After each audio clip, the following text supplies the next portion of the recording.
অন্তর্বর্তীকালীন সরকারের প্রধান উপদেষ্টা ডক্টর মোহাম্মদ ইউনূস জাতিসংঘ সদর দপ্তরে ৮০তম জাতিসংঘ সাধারণ পরিষদের অধিবেশনের ফাঁকে একাধিক বৈঠকে অংশ নেন এবং শীর্ষ বিশ্ব নেতাদের সঙ্গে মতবিনিময় করেন। অস্ট্রেলিয়ার প্রধানমন্ত্রী, নেদারল্যান্ডসের রানী মাক্সিমা, বিশ্ব স্বাস্থ্য সংস্থার মহাপরিচালকের সঙ্গে তার সাক্ষাৎ অনুষ্ঠিত হয়। এ সময় দেশের ইতিহাসের সবচেয়ে স্বচ্ছ ও বিশ্বাসযোগ্য নির্বাচন পরিচালনার জন্য তার সরকারের প্রতিশ্রুতি পুনর্ব্যক্ত করেন ডক্টর ইউনূস।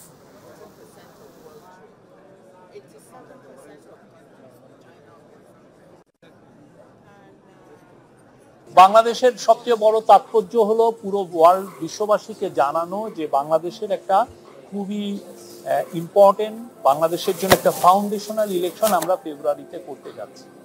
আপনি একটু আগে কে যেন বললেন আমরা ফেব্রুয়ারিতে ইলেকশন হতে পারে না, ফেব্রুয়ারিতে ইলেকশন হবে, হ্যাঁ, ফেব্রুয়ারির প্রথমার্ধে।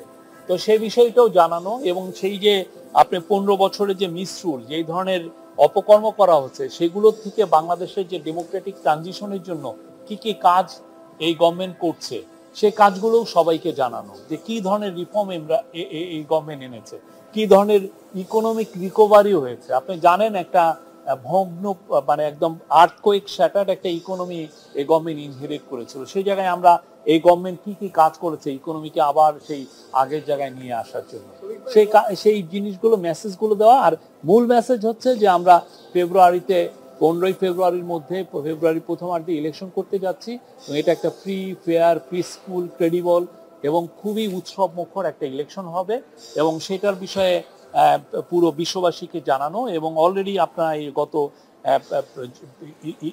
রিসেন্ট মান্থ প্রত্যেকটা ওয়ার্ল্ডের টপ লিডাররা, টপ তাদের এনভয়রা আমাদেরকে জানিয়েছেন যে তারা ফুললি সাপোর্ট দিচ্ছেন এই গভর্নমেন্ট।